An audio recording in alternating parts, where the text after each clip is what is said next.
Bismillahirrahmanirrahim. Today we will start our fourth experiment on the diesel engine.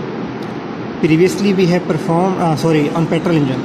Previously we have performed our experiment to determine the engine performance curves of a petrol engine at variable load conditions. Now today we will perform our experiment on the same diesel engine, but now this time the mode of operation will be of variable RPM or constant load. What does it mean that? It means that we will keep the load constant on our engine. That is, we will keep the load of our dynamometer on engine crankshaft at a constant position, and we will vary the load, will vary the RPM at the constant load. Now you can see that apparatus is same as engine test bed coupled with the petrol engine of model EY28D. Now what are the petrol engine specifications here? These are same. Model is of EY28D, brand is of Robin engines, bore is 75 mm, stroke length is of 62 mm, piston displacement is 273 cubic centimeter or 0.000273 meter cube. It is actually the displacement volume or set volume of the engine. Now maximum output which we can achieve by using this engine is 5.595 kilowatt at 4000 rpm, maximum torque 13.734 newton meter at 2800 rpm. Fuel, as you know that this is a petrol engine, so fuel is automobile gasoline or petrol. Lubricant here is automobile oil class SC. It is actually the name of the lubricant. And you know that where does this lubricant accumulates? It is accumulated at the bottom of the engine cylinder, which is known as oil pan. The spark plug name is NGK BP6HS. Starting system here, same recoil starter. As you start a generator, in the similar manner you will start this petrol engine. Ignition system is flywheel magneto type here. Now you can see the difference between the diesel engine and petrol engine here. As you know that when we performed the experiment on diesel engine, then manufacturer provided no ignition system. Means that in the specification of the diesel engine, manufacturer did not write about the what type of ignition system of the diesel engine has, because we have studied in our thermal lab that ignition system is mostly or mainly found in petrol engine only, because we know that in petrol engine air fuel mixture is burnt or gains spark by the spark plug. So the question arises in our mind that from where spark plug gets the voltage so that it can provide that voltage to our air fuel mixture. So for this we must have an ignition system. So from here it is clear to us that ignition system is available or present only in petrol engine, and it is not present in diesel engine, because diesel engine is a compression ignition engine. It means that there is no ignition system is required to burn the diesel. Reciprocally, diesel is burnt by its high compression ratio. So there is no need of ignition system in diesel engine, but there is an ignition system in petrol engine. Therefore, manufacturer did not tell us about the ignition system in diesel engine, but it is indicating the ignition system of flywheel magneto type in our petrol engine here. Carburetor is of horizontal draft float type carburetor. Now we also must clear the concept of float type carburetor here. So as I know that you have studied that in our thermal lab, and I have also repeated that carburetor system in our first lecture, but I must also want to show the carburetor system of float type again. So let's go to our 4-stroke petrol engine model.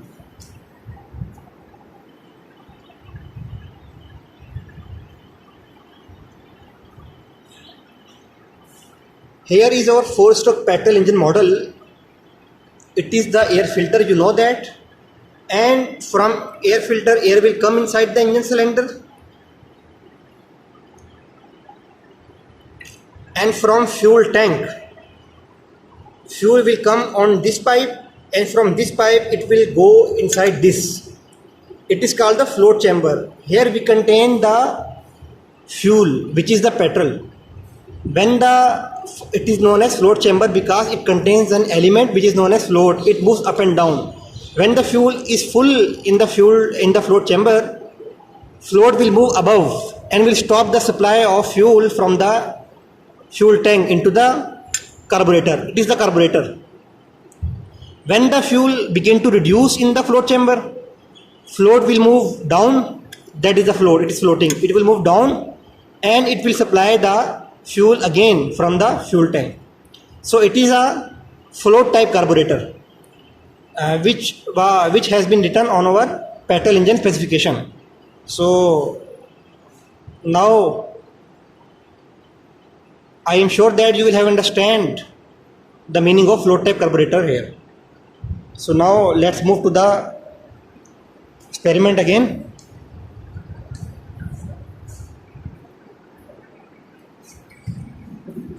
After the specifications, we will move to the calculation tables. Now as we are keeping the constant load here, so we will mention at the top of our table that how much load we have kept during our experiment, that is constant. So in this experiment we have kept the load of 10%, which will remain constant throughout our experiment, but we will have to vary the RPM of the engine. So as we are varying the RPM of the engine in our this experiment, so first column of RPM or speed is available here. As you can see in the table that initially we have kept the RPM at 3075 revolution per minute.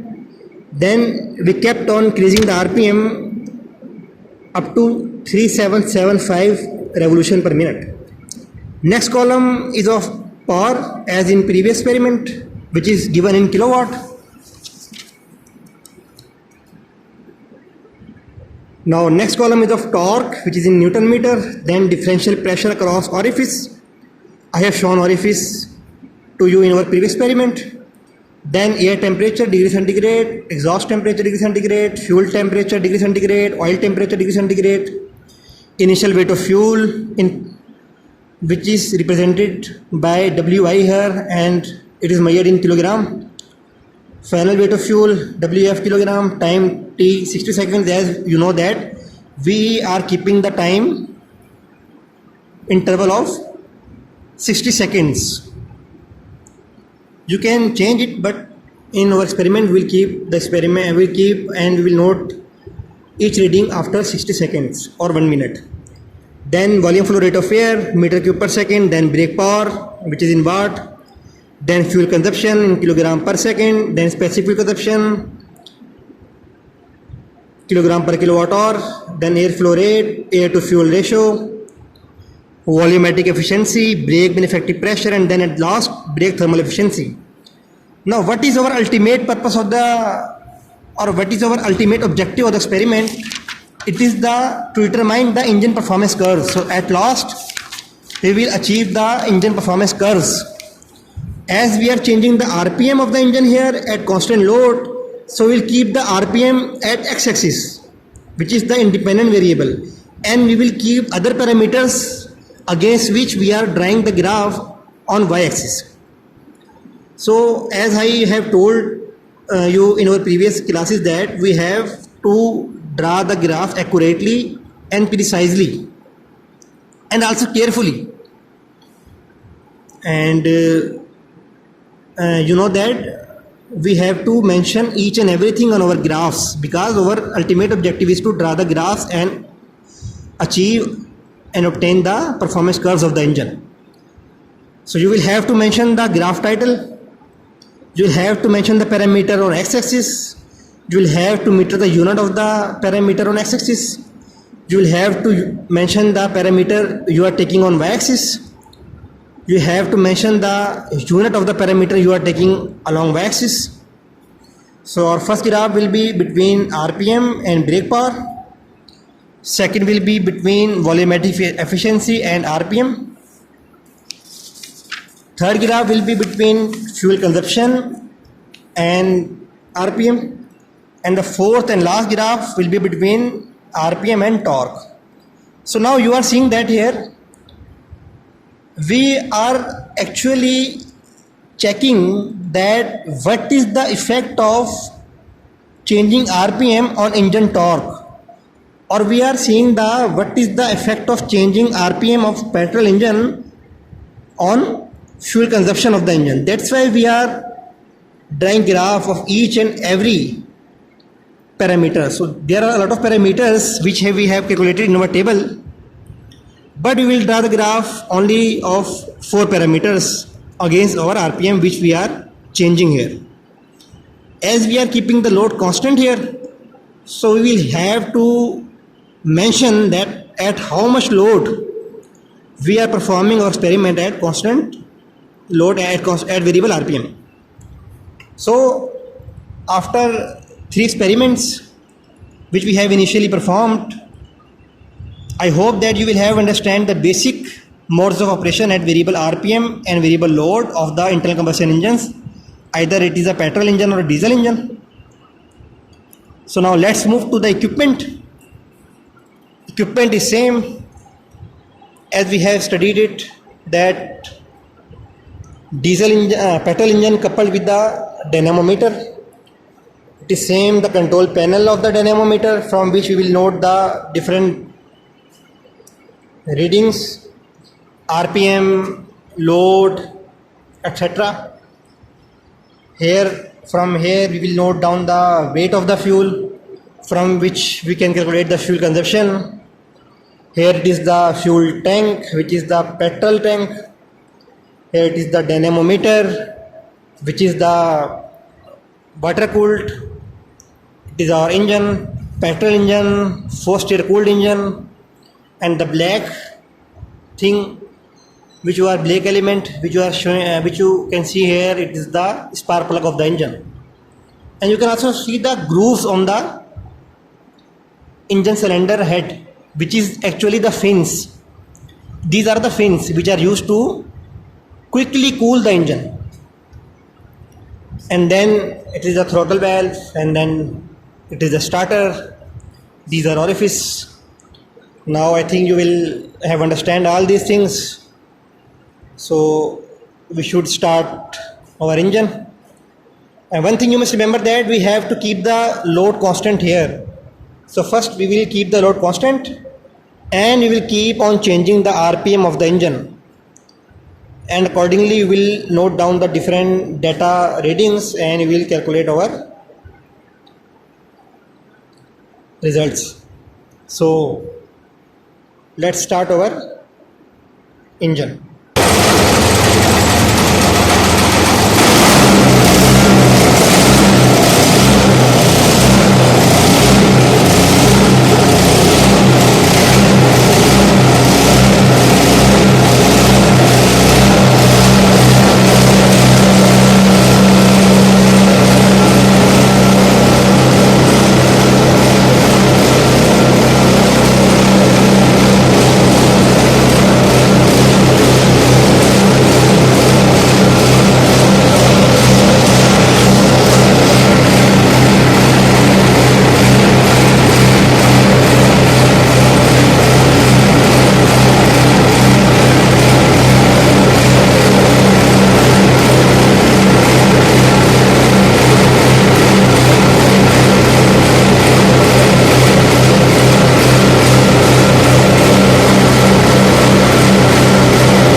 Now we have reduced our RPM and constant load of 10%. After 3 seconds, we will again change our RPM.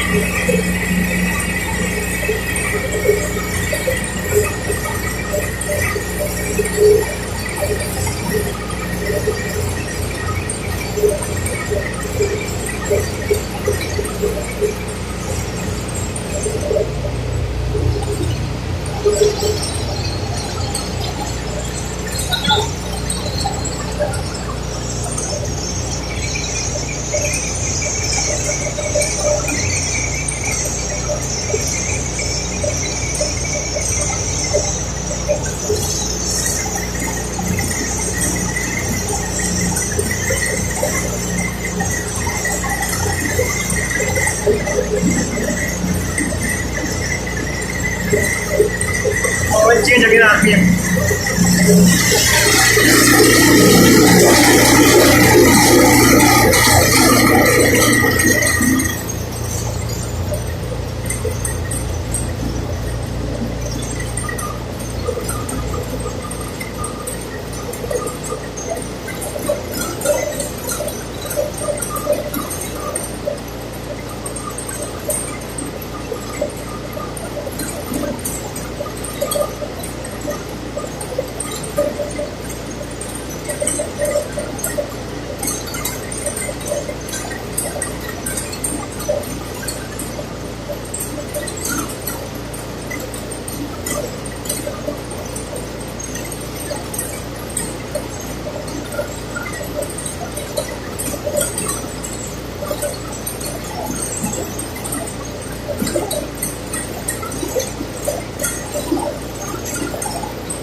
Change again RPM.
Change RPM.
Now that was today's experiment.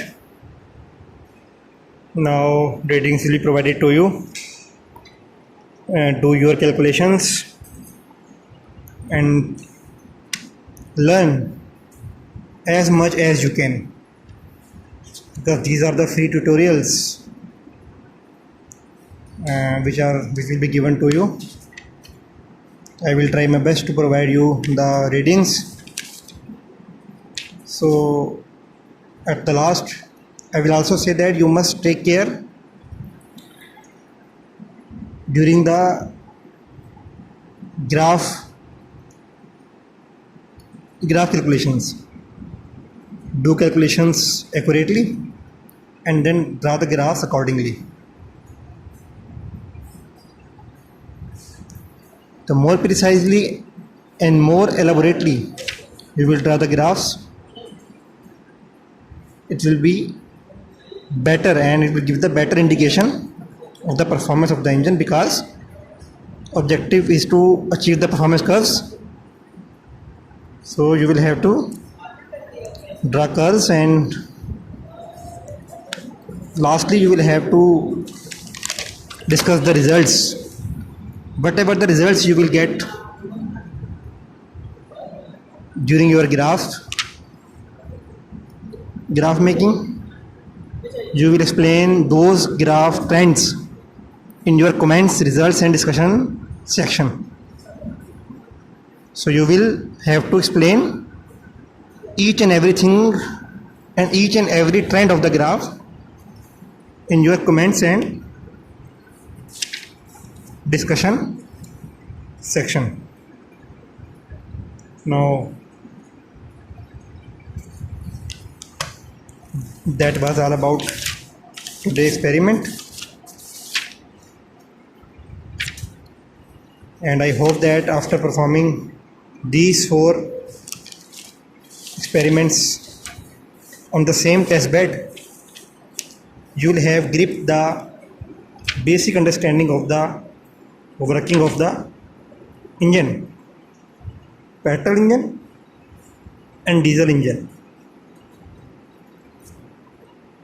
Both of the engine were 4-stroke engines. Now our next experiment will be about 2-stroke petrol engine, which we'll perform next time.